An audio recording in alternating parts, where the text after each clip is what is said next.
कहानी की शुरुआत होती है एक जवान लड़की से जो देर रात को ऑफिस से घर लौट रही थी। सड़क पर एक ही टैक्सी थी जिसमें कुछ लड़के बैठ गए और अब उसे अकेले ही चलकर जाना पड़ा। जैसे ही वो एक अंधेरी गली में घुसी तो अचानक एक वैन उसके सामने रुकी और दोशिक नाम के एक ड्राइवर ने उसे लिफ्ट देने की कोशिश की, लेकिन वो लड़की मना करके आगे बढ़ गई। पर कुछ ही देर में उसे अजीबोगरीब आवाजें सुनाई दी। उसने पीछे मुड़कर देखा तो वैन का दरवाजा खुला था और उसमें से किसी के रोते हुए मदद मांगने की आवाजें आ रही थी। लड़की ने पास जाकर देखा कि वैन में कुछ कपड़े रखे थे और एक आदमी की लाश थी। असल में ये आवाजें कोई और नहीं बल्कि दोशिक ही निकाल रहा था। उसने अचानक लड़की को पकड़कर अंदर खींच लिया ताकि वो भाग न सके। कुछ देर बाद दोशिक ने कपड़े बदलकर पुलिस को फोन कर दिया। जब दो पुलिस वाले आए तो उसने डरने का नाटक करके उस जगह की तरफ इशारा किया जहां उसने लाश को फेंका था। उसने झूठी कहानी सुनाई कि उसने यहाँ कुछ मजदूरों को इस लड़की पर हमला करते देखा। खैर कुछ दिन बाद किम नाम की एक लड़की अपने ऑफिस में काम कर रही थी। वो बहरी थी, इसीलिए वो बाकी बहरे कस्टमर्स से वीडियो कॉल पर बात करके साइन लैंग्वेज में उनकी मुश्किलों का हल करती थी।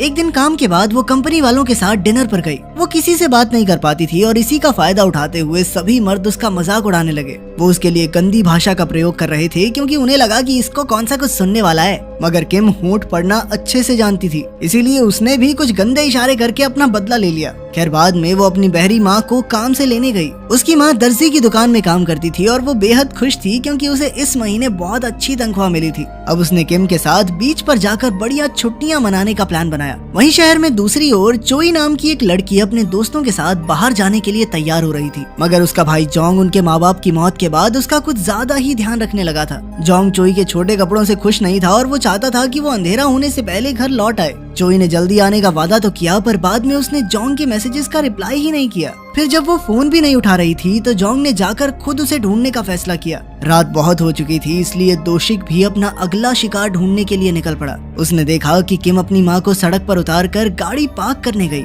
इसलिए वो किम के पीछे चल दिया। पर तभी उसे गली में चोई दिखाई दी तो उसने चोई पर हमला करने का फैसला किया। वो भागकर अचानक चोई पर कूद गया और किसी को इसकी भनक तक नहीं लगी क्योंकि किम की माँ तो बहरी थी। अब चोई पर हमला करने के बाद वो किम की माँ की ओर बढ़ा पर अचानक वहाँ जोंग आ गया और किम की माँ से अपनी बहन के बारे में पूछने लगा। जोंग के जाने के बाद किम पार्किंग से वापस आ रही थी तो अचानक एक अंधेरी गली में उसने एक सफेद जूता देखा। वहाँ कोई मदद की गुहार लगा रहा था मगर किम उसे सुन नहीं सकती थी। तभी दूसरा जूता गिरा तो उसने अंदर जाकर देखा कि चोई खून से लथपथ मदद मांग रही थी। तभी अचानक दोशिक किम पर कूद पड़ा, लेकिन चोई ने उसे धक्का दे दिया ताकि किम भाग सके। अब किम भागकर पार्किंग की ओर गई और गाड़ियों के बीच छुपते हुए पीछे के दरवाजे तक पहुंच गई। वहां लगी कुंडी से बहुत आवाज आ रही थी, इसलिए उसने बहुत धीरे से कुंडी खोलने की कोशिश की। आवाज सुनकर दोशिक भी वहां पहुंच गया, लेकिन ऐन वक्त पर किम ने दरवाजा खोल दिया। दरवाजे पर बाहर से जंजीर बंधी हुई थी, इसलिए वो पूरी तरह से नहीं खुला, लेकिन किम काफी पतली थी, इसीलिए वो आसानी से दूसरी ओर चली गई और दोशिक वहीं फंस गया।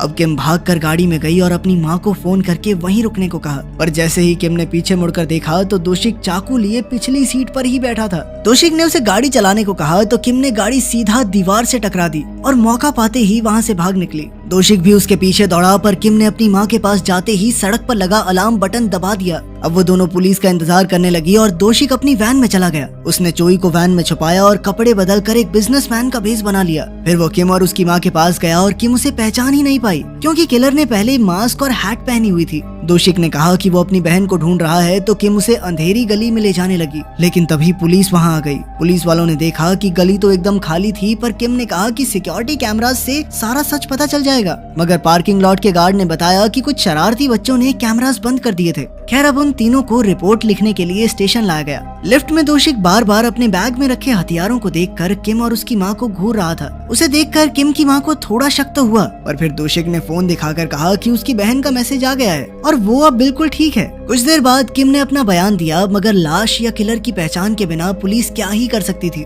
तभी एक पागल बुढ़ा दोशिक को बुरा भला कहने लगा। फिर दोशिक ने भी धीमी आवाज में उसे बेइज्जत कर दिया, जिसके बाद बुढ़ा तो उसके ऊपर टूट पड़ा। इसी जद्दोजहद में दोशिक का सफेद फोन नीचे गिर गया और किम की माँ ने वो फोन उठाया। फिर पुलिस वाले बुढ़े को खींच कर ले गए और दोशिक अपना फोन वापस लेकर किम का बयान देखने लगा। इसी बहाने उसने किम के घर का एड्रेस याद कर लिया। तभी किम की माँ ने किम को बताया कि इस आदमी के पास 2 फोन हैं। फिर दोशिक उसे देखकर अपने बैग के हथियार देखने लगा। तभी अचानक जोंग एक पुलिस वाले के साथ वहां आया और कहने लगा कि उसकी बहन लापता हो गई है। ऑफिसर ने उसे चोई की तस्वीर बाकी तीनों को दिखाने को कहा। दोशिक ने झूठ कह दिया कि उसने चोई को नहीं देखा, पर किम ने उसे तुरंत पहचान लिया और जोंग को अपना बयान पढ़ने को दिया। अचानक वो पागल बुढ़ा बुढ़ा फिर से अंदर घुस आया, जिसके तुरंत बाद पुलिस वाले उसे बाहर ले गए। और यही मौका देखकर दोशिक ने किम की माँ से कहा कि अगर वो हिली या कोई भी चालाकी करने की कोशिश की तो वो किम को जान से मार डालेगा। फिर दोशिक ने उसे बैग में रखे हथियार दिखाए और एक चाकू लेकर किम की ओर बढ़ने लगा, मगर किम की माँ वक्त रहते शोर मचाने में कामयाब रही और अचानक जोंग ने पीछे मुड़कर दोशिक का चाकू पकड़ लिया।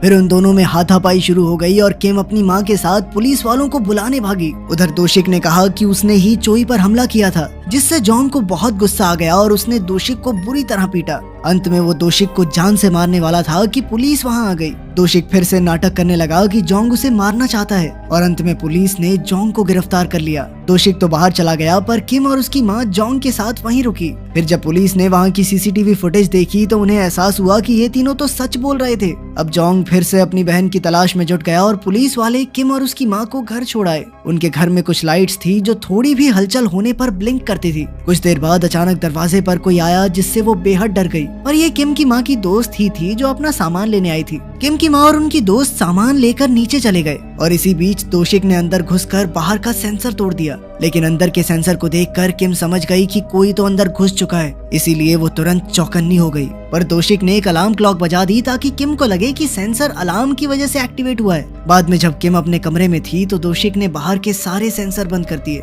इधर किम ने जोंग को मैसेज किया क्योंकि उसने किम को अपना कार्ड दिया था। वहीं दोशिक ने अपनी कुल्हाड़ी उठाई और वार करने को तैयार हो गया, पर तभी किम ने देखा कि एक खिलौना हिल रहा था पर सेंसर एक्टिवेट ही नहीं हुआ। वो समझ गई थी कि कुछ तो गड़बड़ है और उसी समय दोशिक ने उस पर हमला किया, पर वो ऐन वक्त पर पलट गई। वो दूसरे कमरे में भागी और दरवाजे पर ड्रेसर अटका दिया। फिर उसने जोंग को मैसेज करके कहा कि किलर यहाँ है। फिर उसने अपनी माँ को मैसेज करके ऊपर आने से मना किया, पर उसकी माँ ने कहा कि वो तो अंदर आ चुकी है। अब किम उन्हें बचाने के लिए फटाफट ड्रेसर हटाने लगी, लेकिन अपनी माँ के मैसेजेस को देखकर उसे थोड़ा शक हुआ क्योंकि वो इतने सही स्पेलिंग्स तो नहीं लिख पाती थी। तब उसे एहसास हुआ कि जरूर ये मैसेज दोशिक ने ही किए हैं और फिर वो वहीं रुक गई। अब दोशिक उसका दरवाजा तोड़ने लगा, इसलिए किम खिड़की से कूदकर भाग गई, जिसके बाद उस हत्यारे ने वहाँ भी उसका पीछा किया। लेकिन फिर जोंग भी वहाँ आ गया और दोशिक का पीछा करने लगा। आखिरकार दोशिक किम पर हमला करने ही वाला था कि जोंग वहाँ आ गया। तब दोशिक ने धमकी देते हुए कहा कि अगर वो मारा गया तो जोंग अपनी बहन तक कभी नहीं पहुँच पाएगा। दोशिक ने जोंग को एक लोकेशन भेजी और कहा कि इसमें से और अपनी बहन में से एक को चुन ले।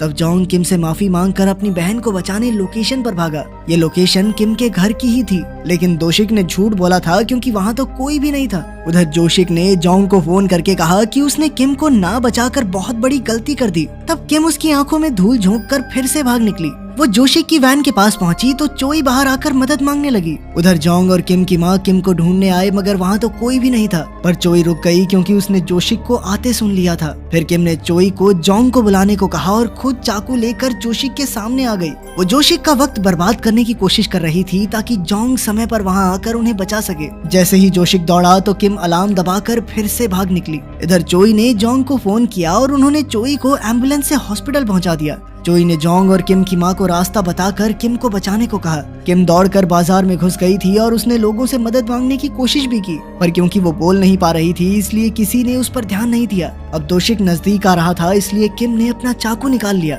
किसी ने पुलिस को फोन करने की कोशिश की, पर दोशिक कहने लगा कि ये मेरी बहन है और इस बेचारी की दिमागी हालत ठीक नहीं है। ये देखकर किम भाग निकली, पर कुछ ही देर में पुलिस ने उसे पकड़कर दोशिक को सौंप दिया क्योंकि वो उसकी बहन वाली कहानी को सच मान रहे थे। अब दोशिक किम को एक अंधेरी गली में ले गया और वो किम को जान से मारने ही वाला था कि ऐन वक्त पर जोंग ने वहां आकर दोशिक पर हमला कर दिया। दोनों में जबरदस्त लड़ाई शुरू हो गई, पर मौका देखकर दोशिक भाग गया और बाजार में किम की माँ से मिला। वो अब उन्हें अपना शिकार बनाना चाहता था, पर तभी किम भागती हुई आई और उसने दोशिक के शरीर में चाकू घोंप दिया, पर दोशिक को कुछ हुआ ही नहीं। दोशिक हंसने लगा, पर अचानक किम नीचे गिर गई क्योंकि चाकू तो उसे लगा था और अब चाकू दोशिक के हाथ में था। सबको लगा कि दोशिक ने ही उसे मारा है और तभी पुलिस वहां आ गई। उसे देखते ही पुलिस ने उसे गोली मार दी और उसकी मौके पर ही मौत हो गई। कई दिन बाद किम और उसकी माँ बीच पर घूमने गए। चोई और जुंग भी उनके साथ थे और उन सब ने साथ में एक तस्वीर खिंचवाई। वो सभी काफी खुश थे क्योंकि आखिरकार वो एक सीरियल किलर को हराने में कामयाब रहे थे। अगर वीडियो पसंद आई तो लाइक कर देना, चैनल को सब्सक्राइब कर देना। मिलते हैं अगली वीडियो में।